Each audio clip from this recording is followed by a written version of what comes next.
Okay, tonight's plan, you're gonna meet all of us. We're gonna walk through even what are proteins, amino acids. Um, Ember is going to talk about protein and the importance of skeletal muscle. Um, Anne is going to talk about different types of protein, how much we need. I'm going to give you a little what to watch out for. And we will wrap with some fun stuff, our favorites, recipes, and door prizes. If you engage and have fun with us, please, in the chat, all the places, we will be choosing 3 people to win some fun door prizes. Collagen Up and Glowing, which is Shaklee's collagen, and Life Shake, which we'll be talking more about later. And we will also be giving, as a thank you for being here, donating to Shaklee Cares.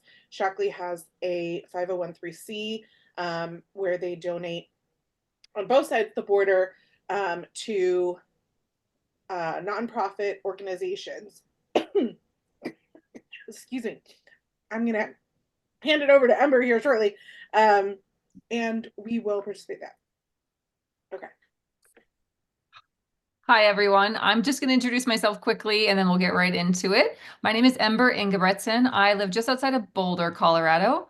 By trade, I'm a doctor of physical therapy and kind of have in my later years of my career moved into a wellness provider, women's wellness provider role where I actually train women right here behind me in my office for strength and really overall wellness. I'm doing a lot of wellness coaching in regards to sleep and nutrition and rest. Did I say sleep? Yes, I did say sleep. Nutrition, just really working on resistance training and how we can really help increase our health and wellness and longevity with use of muscle strengthening as well. So I'm really excited to talk with you guys. I'm a boy mom of 3, can be found most evenings on the soccer field or a basketball court or something like that. So excited to share with you guys today. And I'm Stacy. I am an author, podcaster, content expert. I love to research. Geek in the sheets. I love me a good spreadsheet. Just general professional nerd. I was a regulatory expert in my professional career before I kind of retired and focused on health and wellness in this educational aspect. I also have many children. I have 4 teenagers. Ember and I bond over being boy moms.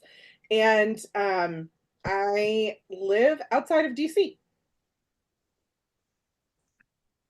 All right, my turn. I'm Anne Moselle. I am a registered dietitian based in the Bay Area, where even though I'm from upstate New York, I've got very thin blood now. 34 degrees this morning, felt like minus 20. I am mostly focusing right now on wellness and like the other ladies, women's wellness is something I'm very passionate about. I also work part-time in a dialysis center, so I have a lot of really critically ill patients. So protein is a big deal for them. So I talk about protein a lot with them. For fun, I like to watch the Golden State Warriors, even this year when we're not doing so well, and go hiking with my husband. And my 2 dogs are therapy dogs. So in my spare time, we spend a lot of time in the hospital nearby and try to make the patients happy. Did not know that. That's so fun, Anne. It All is right. fun. Well, we're so glad that you all are here that are watching live. Please feel free to share any tidbits that you want to, what brought you here. If you haven't already, if you've just joined, we'd love to hear who invited you and where you're from. And we're going to jump in. So the first thing that we want to do is just kind of lay some of the groundwork for what is a protein. And there are proteins are made of amino acid molecules that combine to form proteins. So we're going to talk about amino acids and think of them as kind of like the little elements that come together to make something bigger, important happen in your body. and they work synergistically in different ways. There are 9 essential amino acids, meaning that your body cannot make them on your body's own. There are other amino acids that your body can make without consuming them, but we're going to focus on the 9 that you need to prioritize for essential nutrients. 3 of the essential amino acids are what are called branch chain. You might have heard of BCAA, or branch chain amino acids. What that means is that they simply have a chain branching off of them when you're looking at them under a microscope. The molecular structure look different than the other ones. And so those 3 amino acids are usually what people think about as what protein does in terms of building muscle and helping us grow. But there are 6 other amino acids, and protein does a lot more than that. So let's look at some of what they do. Isolene, we're going to walk through all 9 of these. So just hang on. But like I said, you're going to get the slide deck if you want to learn more and dig in deeper after this. Isolene is also involved in muscle metabolism, but it's super important for immune function. So think of hemoglobin, for example, and energy regulation.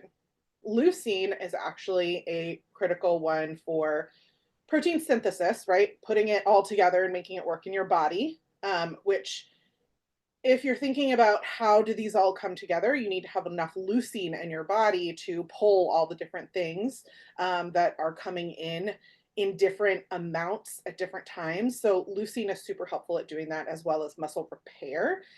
So things like the aging process means that we need to repair our cells as they age. It also helps regulate blood levels, stimulates wound healing, and produces growth hormones, which even when you're out of puberty, you still need growth hormones. That is part of our cellular aging process. And one of the really cool things is that Shaklee is kind of ahead of the curve, or what is becoming a trend right now, in recognizing how powerful and important leucine is. And so they've prioritized leucine as one of the top amino acids in their products, and we'll talk about that later. Valine is another essential amino acid. It helps stimulate muscle growth and regeneration, and is involved in energy production. We've got histidine, which probably everybody has heard of, sounds familiar with histamine sort of thing, right? And it is used to produce that neurotransmitter that is vital to your body's immune response. So in addition to that, it's also helping with digestion and sexual function and sleep-wake cycles. It's really critical for essentially providing a protective barrier that surrounds your nerve cells. So if you've got a histamine problem, histidine is probably something that your doctors have talked to you about and is important to kind of be aware of. But it plays a critical role in all of our bodies. Lysine is another one that is involved in the protein synthesis. It also is important for calcium absorption, which we'll mention why this is important for us later on, as well as hormones, enzymes, important for energy production and immune function, and helping collagen and elastin be effective. So when you're drinking bone broth or something like that, you're getting a lot of lysine, if that makes sense. Probably heard of lysine and glycine. That's a big one that I hear oftentimes in social media. And then threonine. Actually, should have asked you ladies, is it threonine or threonine? Who knows? Threonine, probably how the other ones are pronounced, is also part of helping those structural proteins like collagen and elastin. So it's really good for skin and connective tissue. Also plays a role in fat metabolism and immune function.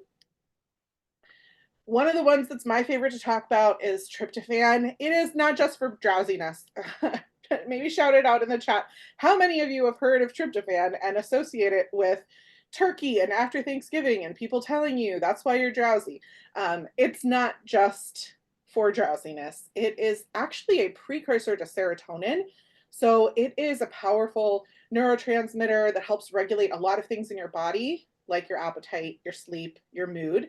And it's usually missing from all collagens that are on the market except Shaklee's. Shaklee is unique in providing all 9 essential amino acids, but it's important if you're taking a collagen to realize that it does not have tryptophan, and is missing that one essential amino acid.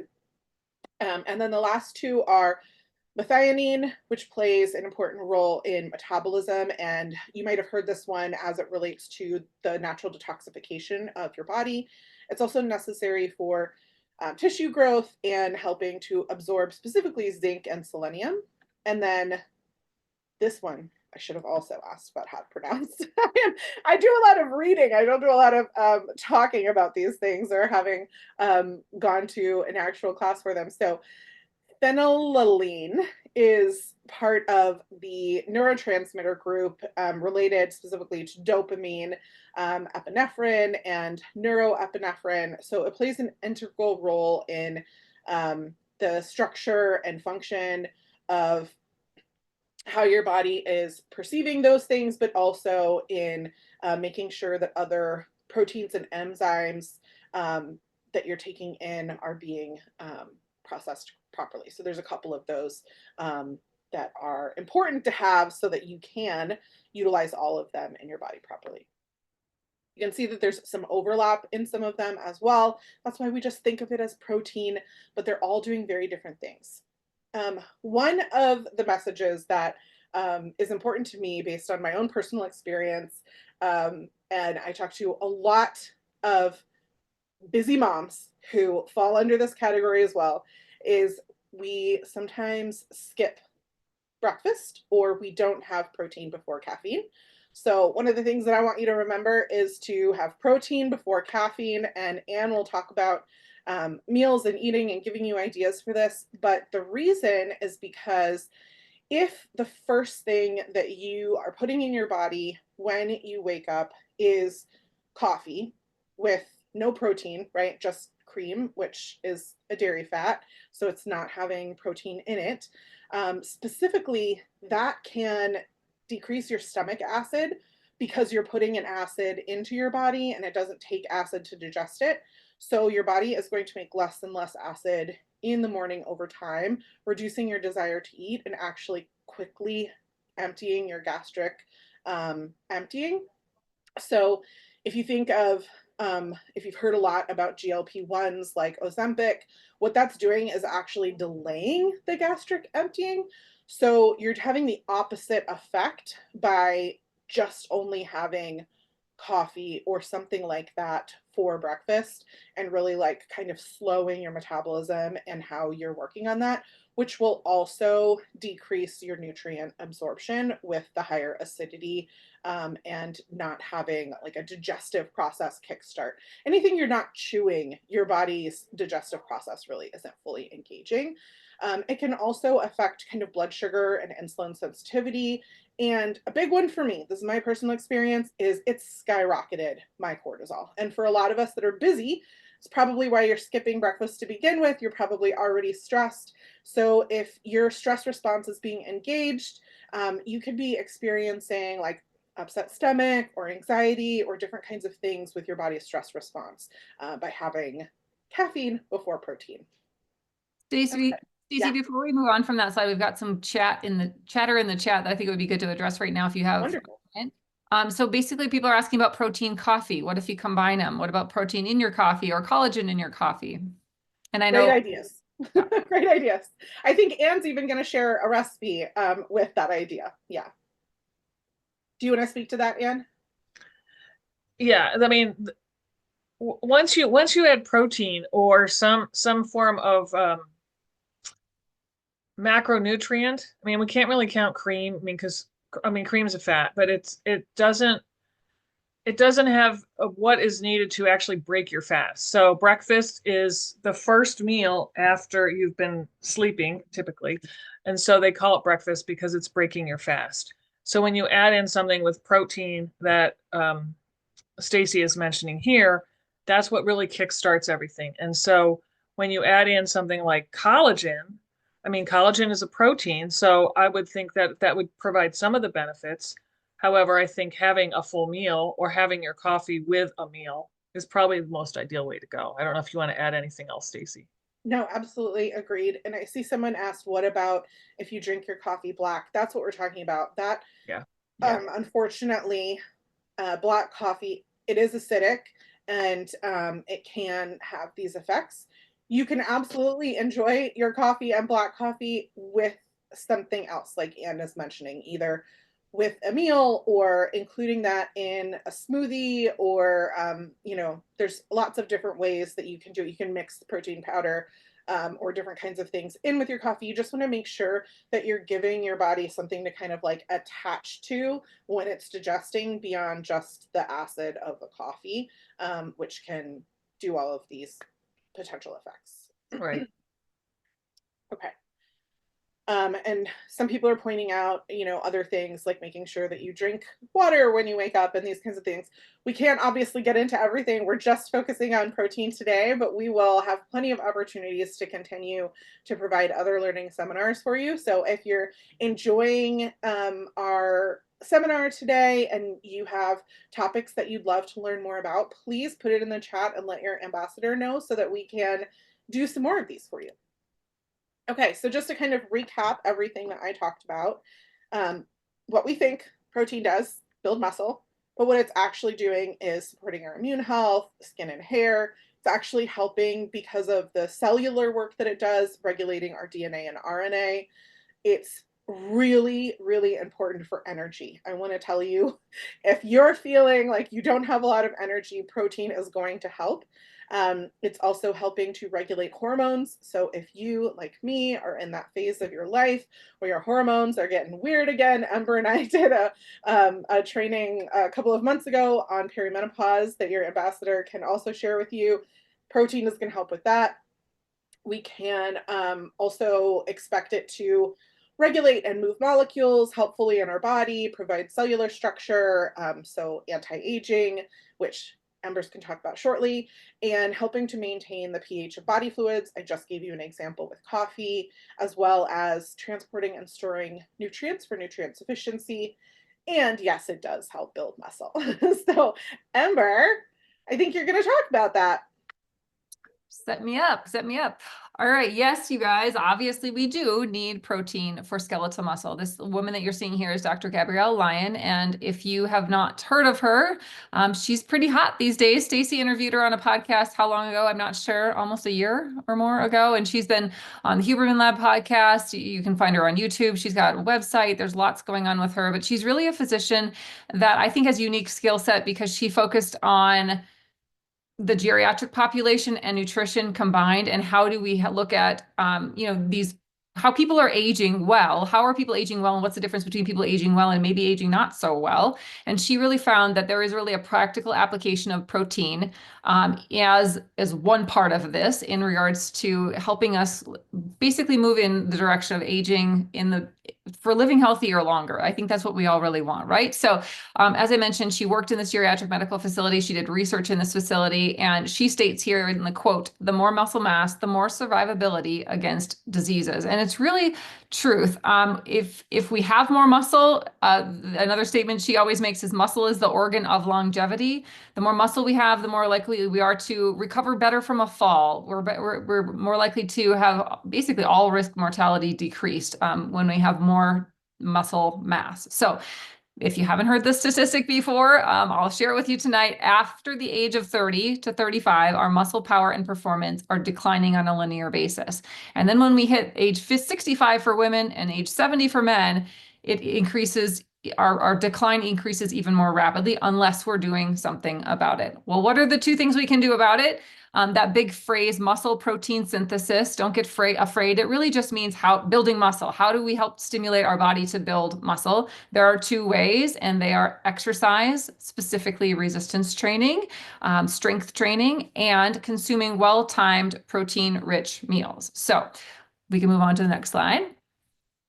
How are we going to do that? What's most important? What's the timing of it all?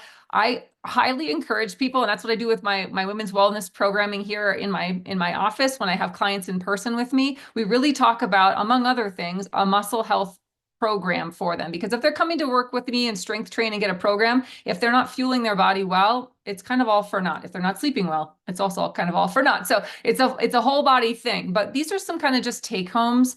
Don't worry about screenshotting again. If you missed it, you're going to get all these slides at so you can have all these slides in your back pocket for remembering these tips. But I think it's really hard to say how much protein any one given person needs. I think that's really, even for a nutritionist, unless you've got that person in front of you and you've got all of their history and you've got their age and all of that, it's really hard to say. But I think what we're hoping to give you guys tonight is a point of reference, and I think it's a place to start.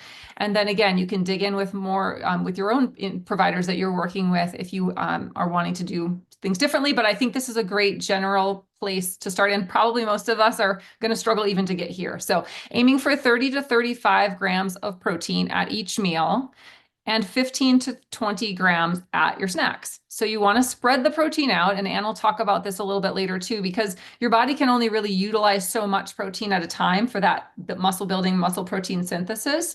And so it's really not like, you need 100 grams of protein for breakfast and then nothing the rest of the day. That's not gonna work for you. So spreading it out to keep those available, the AA there being amino acids available for that muscle building that you want to help keep occurring. So yes, in general, 100 grams a day is a good place to start. With my clients here that I see who are really trying to build muscle, and that's kind of the category I've personally been in recently too, I do kind of encourage a higher kind of a ratio, if you will. So if you're really trying to build and put on more muscle mass, it's probably closer to 1 gram per pound of body weight per day. So again, these are based on the research that we have done and based on some personal experience, I would say, with myself and my clients. This is where we're going to have you start. And yes, when it comes to protein timing, there's a couple things I like to share. The biggest hit of your protein is definitely it's a great, if you can time it to be after your daily workout. If you're doing a big lift or if you're doing a resistance or a cardio effort, it's really trying to get the biggest protein hit when your body is primed to use it. That being said, the other thing I often coach on with my clients in person here is, if you're prioritizing your protein and it's kind of a new thing for you, aim for 30 to 40, 30 to 35, 30 to 40 grams of at breakfast and dinner, because again, according to Dr. Lyon, that is the 2 times in the day that really are necessary to help stimulate that muscle protein synthesis. So not to say you should have less at lunch, but if it's again a process for you, start with breakfast and dinner and then move in from there. So I am going to read this because I think it's really important. This quote from Dr. Lyon from her book. The tissues in your body contain proteins. Over the course of a single year, nearly every one of these proteins gets replaced. It is mission critical to ensure that you have sufficient and proper nutrients to meet and exceed these requirements.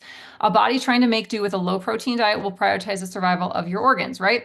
In your GI tract. So given the body's constant rebuild and repair cycles, the organs have high amino acid demands, and your body will always work to take care of organs first. But we don't want to be in this state of scarcity when it comes to protein and amino acids for the rest of our body, right? So eating only enough protein to fuel these essential functions will leave you lacking. So by eating for muscle health, you will you will basically be covering all your bases, right? You're going to cover your primary biological needs and also be optimizing what your body needs to build muscle, to be healthy for your immune health, your brain health, all of the above, moving through perimenopause, all of those symptoms. Like, there's a lot of things that your body's going to use this protein for. And just a little caveat, I'm also a REDS certified medical provider. REDS is relative energy deficiency. And I just want to throw out there that most of the women that I see are generally under fueling, period. Just period.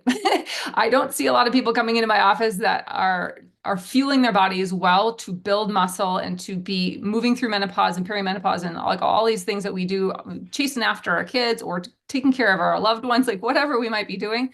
Most people don't eat enough, period. So protein's a great place to start. And then Anne's going to fill in all the blanks, because it's not only protein that's necessary. That's our focus tonight.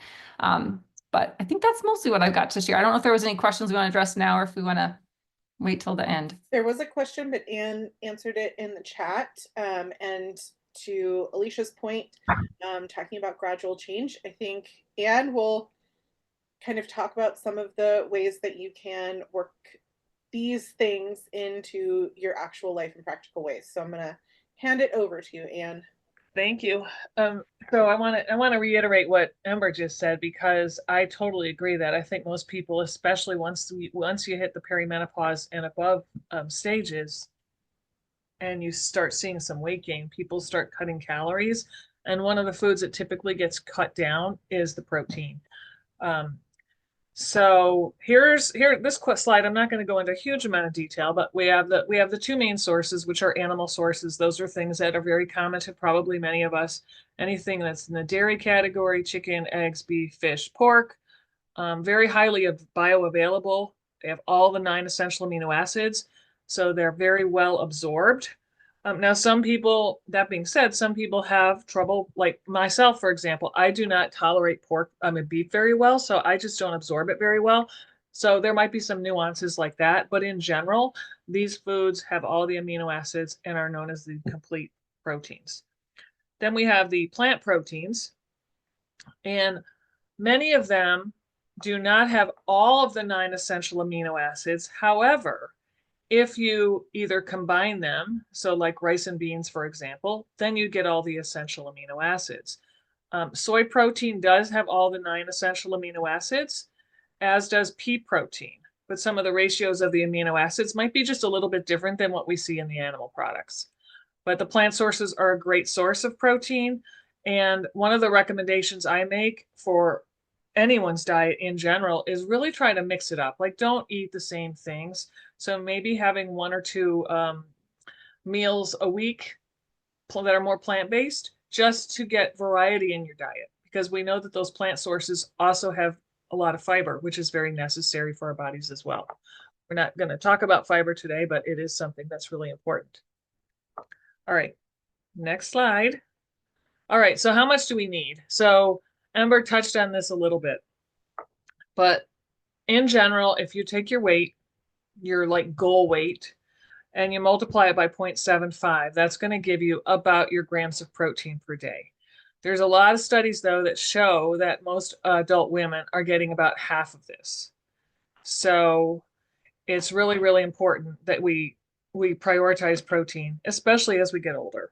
In the little chart over on the right, when you look at different stages of life, you'll see that the protein needs change somewhat.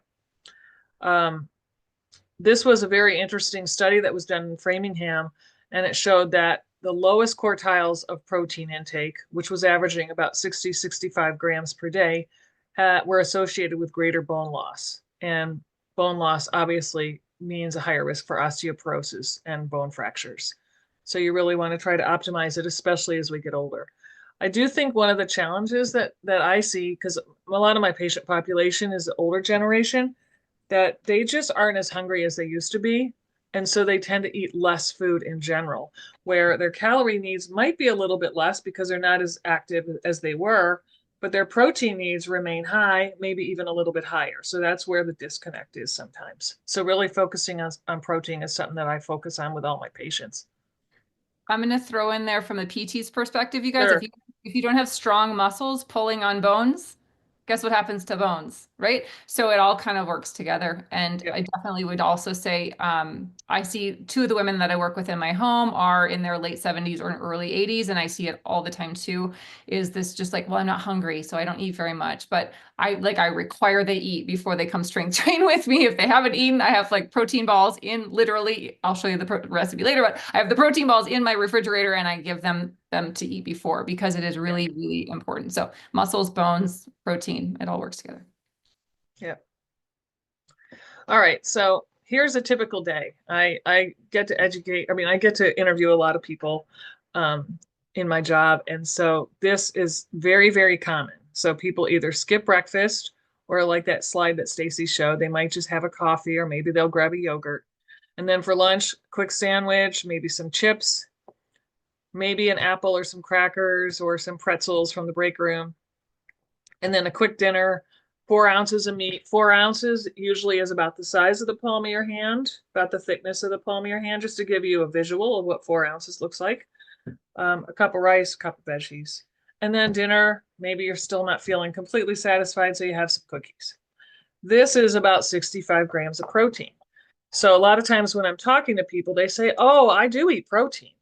But then when we get into the deep dive into what they're eating and we look at the amounts of protein and how they're spreading it out throughout their day, they're definitely deficient. All right, next slide. So what I did here is I made a protein heavy meal or a day. So breakfast, a couple hard-boiled eggs, whole wheat English muffin with some nut butter, a little bit of a banana. So you can see that's got some fiber, that's got some carbohydrates, the whole grain carbohydrates and protein. Coffee with a collagen. I'm loving that Up and Glowing. I put that actually in low-fat milk and heat it up, and that's my go-to as I'm going to work every morning now. Grilled sandwich, but instead of having chips, having some hummus and vegetables. Life shake with milk and berries. So again, getting some fruits in there, getting some more fiber. And then for dinner, a little bit bigger portion of meat, or this is salmon right here, in like a form of a salad. And then a lot of times, because you're really prioritizing that protein, you're much more satisfied because protein is so satiating. You're not having those cravings for sweets and other things. So I think that's something that really surprises a lot of people when they do start focusing on protein. Their sweet cravings or soda cravings or things that they've craved really start to diminish. I don't know if the two of you want to add anything. All right, so what we did here is kind of made 3 different types of days. So you have your traditional day, your vegan day, and then for those of us that are on the go, which happens to many, many of us, but all of these meals are 30 plus grams of protein. And then for the snacks are at least 15 grams of protein. So you can see that there's different options for you to get the protein that you need. And it's not incredibly complicated. I think the key is planning a little bit ahead and really trying to figure out how you're going to break up that total protein intake that you need and make it into a doable meal throughout the day. All right, next slide, Stacy, there we go. So this, I'm not going to go through this, but this just shows you how much protein are in different foods. So we typically look at the meats, like a 10-ounce ribeye. Yeah, you're going to get 70 grams. Our bodies can only absorb maximum of about 40 grams at a time. So you may be able to sit down and eat that ribeye, but you're not going to be absorbing all that protein. So really spacing it out again, like I said. But your eggs, your cheeses, all the different types of beans, really good sources of protein, plus anything in that bean and veggie category, as well as in nuts and grains, you're also getting that added fiber. There's a lot of research showing that when you combine carbohydrates and proteins and the fiber, your body can really absorb and utilize those nutrients so much better instead of just focusing on protein.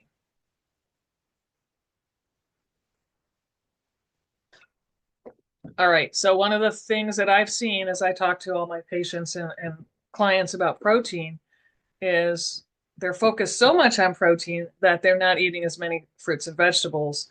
So they eat a lot less fiber and they complain of a lot of GI issues. So that's why really trying to focus on a well-balanced diet is what's so important.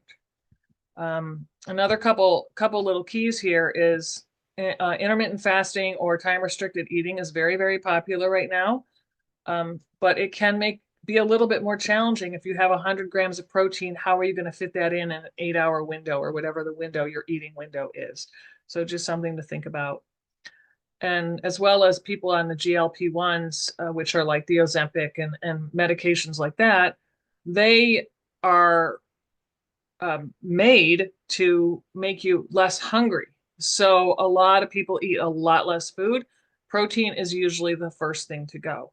So there's some data showing that people on the Ozempics or other GLP-1s are instead of eating an average of 60 grams of protein, are down to about 30 grams of protein. So one of the things I tell all my clients and patients, when you sit down for a meal, eat the protein first. So if you're not that hungry, if you eat your protein food first, then you fill up on that. At least you're getting your protein that is so necessary. And then again, variety, healthy fats, fresh fruits, fresh vegetables. I always say eat seasonally. I'm lucky I'm in California. Everything's in season out here. I can get pretty much anything, but I know if you live in different parts of the country, you have certain foods that are less available. So finding what's in season just gives you variety, because I think variety is the key, and you can still get all these key nutrients you need. And one of the questions, because there are people who do fasting in the chat, how much time does someone need between meals of 30 to 40 grams of protein before they could then absorb another meal? That's a really good question. So it usually takes anywhere from 2 to 4 hours to absorb protein. So a lot of it depends on what else you're eating. We digest our carbohydrates first, proteins, and then fats. So if you're having protein with a lot of fat, it's going to take a little bit longer to digest that and absorb. So like the ribeye steak, for example, as opposed to lean chicken or fish or pork. So I would say on average, it's about 4 hours, between 2 and 4 hours, depending on the portion size and what else you're eating with it. Okay, so I'm going to share some other things to watch out for. Not that I personally have found, and it seems like in the chat and what you were talking about is a really important message. Ember, you as well. Everyone's saying they're not eating enough, and it's really making them consider, are they prioritizing, getting enough fiber and all the things. One of the ways that we, all three of us, and a lot of your ambassadors are getting more protein is by doing it with protein powders and collagens and some of the things that we're talking about. And we're going to look at some of those options. But the first thing that I want to do as someone who was in federal regulation for 20 years is let you know that in the States and even in Canada, our government can only do so much, and companies put products out that often are found later to be contaminated. So, for example, Clean Label Project is a nonprofit who pulled the top protein powders from all of the shelves that you could possibly buy them in a store and tested them and found concerning levels of pesticides, BPA, and heavy metals, which are things like arsenic and mercury and lead in those protein powders, especially in plant protein powders. And that is because these products are grown in soil and absorb the air around them that have environmental toxins in them and are then concentrated down into becoming a protein powder. So while you're concentrating the protein, it's concentrating all parts of specifically the plants, and then those concerning levels of contaminants are actually becoming much higher than if you were just to like eat peas on your own, for example. So one of the things that you can do as a consumer is look to see, does it have a Prop 65 warning label on the product itself, which is telling you that it exceeds the levels identified by the state of California as being something to consider if you are consuming that on a regular basis, especially in combination with other things, that you could be eating over the level that would be safe to consume. So one of the things that's really important for me is if I'm paying for something for my health, I want it to be for my health. I don't want to be consuming toxins that are potentially harmful, and making sure that what I'm using is both safe and effective. And so we chose Shaklee because they focus on both safety and efficacy with 140 plus clinical studies to ensure that the products work and that you're absorbing them properly. All the stuff that we were talking about with synergy and nutrient absorption, making sure that carbohydrates with protein, so that if you're taking a life shake, for example, your body is able to absorb those nutrients more effectively, as well as testing for things like heavy metals and over 350 other potential contaminants. Okay, you're welcome. here we are. This is an amazing protein mud cake recipe. Fun fact, when you buy Life Shake from your ambassador with our team, we actually have an ebook that we will gift you of other recipes that we have tested and put together as a team. And this is one of the ones that's actually from Shaklee HQ. I personally made it last night after seeing a friend make it, and it is way better than it has any right to be. And with Life Shake and an egg, it has 26 grams of protein as well as fiber and 24 essential nutrients. So it is a wonderful way to enjoy something and to feel really great about it. And so I wanted to share that. We're each going to share a little bit of our favorite products and recipes. I personally follow someone on Instagram. His name is Jake Cohen. I found him because he made a cottage cheese cookie dough, which sounds disgusting, I'm sure, but it is shockingly delicious. And it is one of my favorite snacks. I love to have it with fruit. And so I've shared that recipe here. I have two photos because I used to be called the collagen queen. I actually went on book tour and had someone in Canada, actually, in a Toronto book signing, bring me homemade broth because they knew how obsessed I was with consuming broth. And collagen never did it for me. Collagen did not provide the same joint relief and some other benefits that I was getting from broth. Let me tell you, drinking a Life Shake, which has all of the things that I need and with collagen added, is infinitely more tasty than drinking homemade broth in a straw. So I can assure you that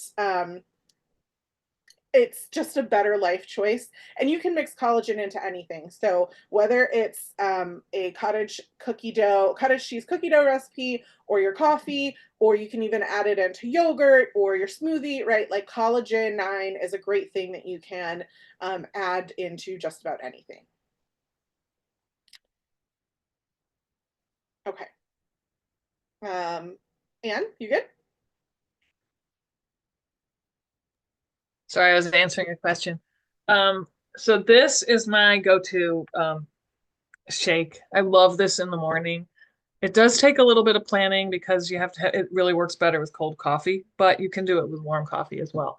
So it's just one frozen banana. We always have frozen bananas in the refrigerator because we buy them and then we don't eat them all. So we just throw them in there. A little bit of oats that gives you some extra fiber. It also gives it some substance. So I know I've heard complaints from people that they don't like shakes because it's liquid and it kind of goes right through them. I have found that just adding 2 tablespoons of oats just gives it some more life, I guess is the best way to say it. I usually use either almond milk or low-fat milk, and then a little bit of the cold coffee, 2 scoops of vanilla. I usually do not put in nut butter or flaxseed, but you can. The last time I actually put in some chia seeds because that gives you a little bit more protein and fiber. It is so, so delicious. Like I I can't stop drinking it. Like I have to slow down because I love it so much. But it's really, really good. So I recommend trying it. Okay, I probably needed a couple slides myself, but I'll start with these and then I'll maybe throw in a couple other fun tips. But I already mentioned the protein energy balls that I keep in my refrigerator for my clients who show up under fueled, ready to strength train with me. But these are also like they're gone from my kids, they're gone from my husband, like they're gone. So the leucine powered protein energy balls are on repeat at our house. You can use really any shape, any flavor of the Life Shake. And again, with oats, you're getting more fiber. I use a nut butter. You can use peanut butter, almond butter, any butter that you love, and chia seeds, chocolate chips, but be creative. You can add whatever you want to. You guys have probably made energy balls before. This is not rocket science, but really putting in the Life Shake has changed the game. And so those are definitely always on repeat. The Snickerdoodle Life Shake, if you know me at all, you know that this is my favorite. But I have a close second that I have to just at least throw out there tonight. But Snickerdoodle Life Shake still uses the same French vanilla protein powder, the Life Shake. I literally have this every morning, and I were kind of saying in the chat that we have kind of moved away from, we both had kind of moved away from intermittent fasting because we kind of found that we were losing muscle mass. And I would definitely say that I was like, oh, I'm lean, but I'm like, but I have no muscle. I'm lean with no muscle. So I feel really wimpy, and that's not how I want to feel. I don't want to be skinny and wimpy. I want to be strong and fierce. So let's go with protein, and actually fueling and feeding my body. So this is where I start because again, I moved into like, I didn't really have a lot of for breakfast. So drinking breakfast is a little easier to move into than having like a big plate of breakfast sometimes for people. That is what I literally wake up craving this. But the other one that I really love, if you want, I can definitely make sure we get it to you guys, is raspberry pomegranate. My friend Carissa taught me about doing a raspberry pomegranate life shake with the French vanilla. So raspberries are high fiber as well. And so it's just delicious. It's like tart. I teased that if you ever had the Schwann's man deliver you raspberry push-ups, it literally tastes like a raspberry push-up from the Schwann's man. It's delicious. So those are my fast and furious favorites right now, I I guess. saw you on Instagram putting raspberries and pomegranate in your life shake and was like, I know what I'm doing tomorrow morning. I also love to put cherries in my life shake and my chocolate life shake. That's like my, like if I'm having an emotional day, I'm like, you know what, I'm gonna have a chocolate cherry life shake and it's gonna make life better. So you will come up with the things that you love. I love all of you sharing in the chat the different combinations that you like to use. As I mentioned, our team has a free ebook. You saw it on Anne's slide, and this is a link that will get you access, and this entire deck is being sent to you, so you will be able to click on there and see all the recipes, including the banana power shake in there. There were a couple of questions. But before we get to them, I just wanted to kind of wrap with the slides, and then we'll go into Q&A. Ember, can you share? I know you've had tons of testimonials from your clients, but can you share some of the things that we've heard since using these products? Yes, I'm seeing right away the one I didn't realize joint pain was related to perimenopause symptoms. Again, with the women I'm working with, whether they're in perimenopause or well post menopausal, adding a life shake and collagen together has a significant impact on joint health in above and beyond, obviously giving protein to fuel your body and your muscles. So this person says, I've added collagen 9 to my routine the past 2 weeks and have noticed considerable improvement. Also not sad about the hair, skin, and nail benefits. I can attest, same thing. Collagen, this is the first collagen I've ever had any noticeable change, and life shake and collagen together. I can't really separate because I've always used them together. Other people saying, yes, the vitamins and minerals and prebiotic fiber and digestive enzymes is like nothing I've tried before. I think, Stacy, you're one of these people too that has said like other plant-based protein powders have not set well with you, but because of the digestive enzymes and the pre and probiotic fiber that Shaklee includes, you're not having any issues. And so that's, again, been something I've heard over and over as well. Anything else on there? I'm just reading. No, I just want to reiterate because someone did ask about oats. I have autoimmune diseases, one of which is celiac disease, and I am super sensitive. The oats that I recommend is 1 degree. They do all the safety kind of stuff that I talked about earlier for testing and all the things. And then they also, those oats and Shaklee's pea protein are very easily digested by me. I also don't have a gallbladder, so I have many things that make me sensitive to digestion. So if you have had pea protein in the past and it hasn't worked for you, I highly encourage you to give Life Shake a try. They have a 60-day, I'm sorry, not a 60-day, they have a forever empty bag guarantee. So you can literally empty a bottle or use all of something and then say, you know what, I didn't actually feel better like I thought I would. So I highly encourage you to try it and see how you feel. Use some of the recipes that we're talking about. And all of us, we sat in a room with the CEO who said, how many of you since coming to Shaklee feel better? And every single hand went up in that room because we have so much energy and feel so much more nutrient sufficient and all the things. So hopefully you're willing to give it a try. If you are, we want to help you with some ways to save. I was going to play this video, but you'll be able to do that when you have the slides. It is showing you a bundle called Ready Set Wellness, which is a really great way to bundle and choose customized products for you and get Life Shake and collagen together, which is what we would recommend. You could also get Up and Glowing, and then the Life Shake and choose, if you are a new client, there is a gift through the end of the month for a free full-size collagen with $200 purchase in the US or $250 in Canada. So your ambassador can help you stack all the deals with the bundles, all the things to get the best deal. I will say that you are going to want to make sure that you're a member. It's better than Prime because you don't have to pay for renewal, and it's free with an order of $50 or more using your ambassador's referral link. So make sure that you are getting that perk because you're going to get free shipping over $150. You're going to get all different kinds of perks, and in the US, the retail pricing is going to be 15% off with membership. In Canada, you will have the 15% built in, but you need membership to get those perks.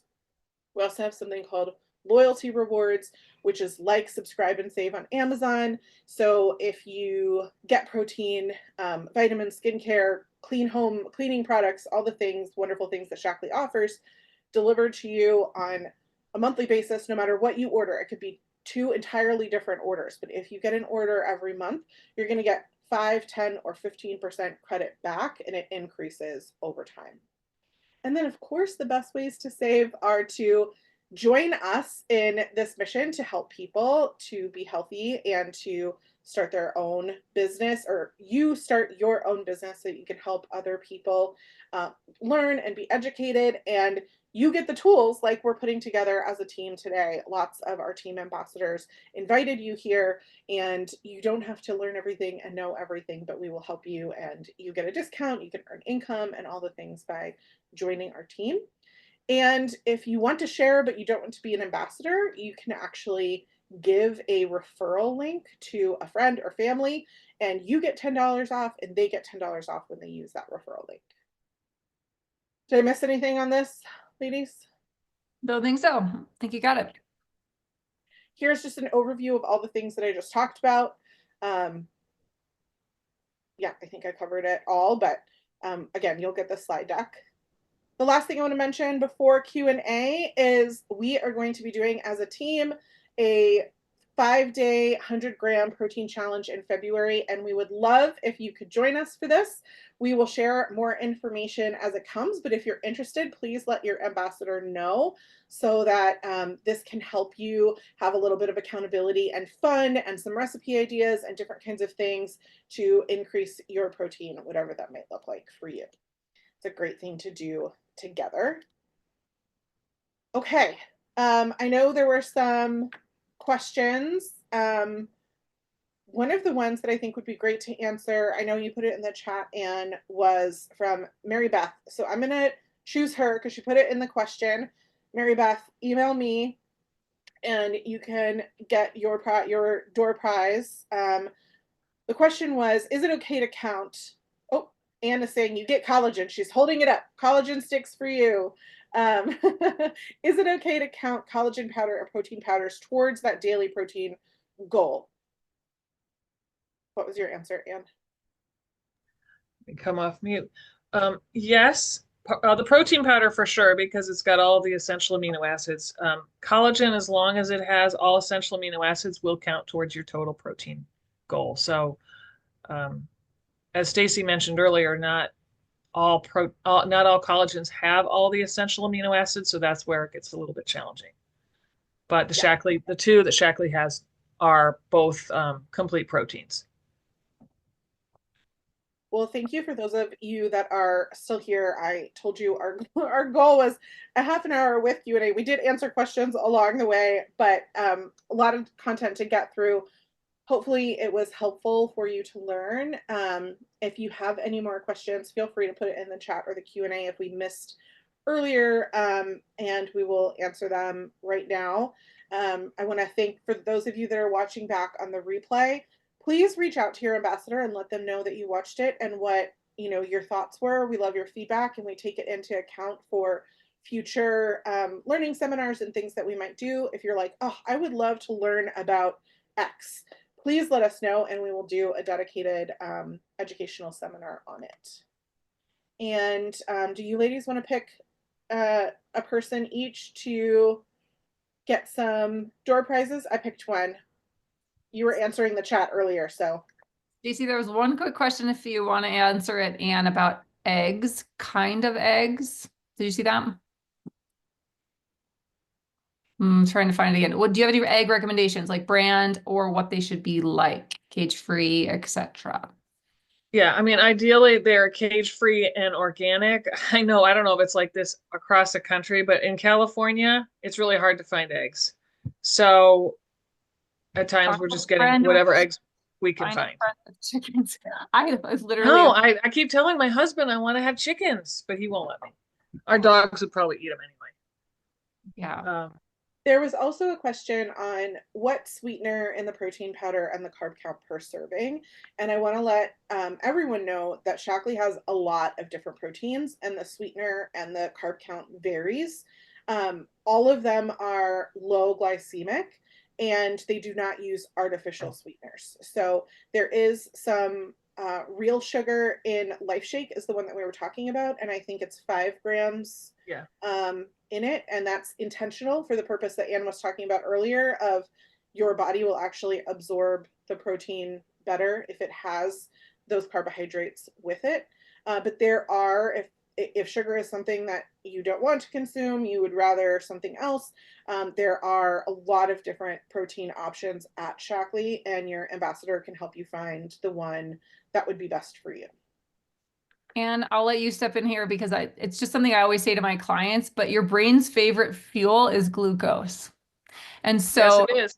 If you have brain fog, perimenopause people, if you have brain fog or you just feel slower in your reaction times or you're like having trouble staying focused, just recognize that glucose is your brain's favorite fuel. So yeah, it definitely is. And I think a lot of people, especially if they go on a keto diet, they start having really bad headaches. And that is one of the reasons, because they're not fueling their brain.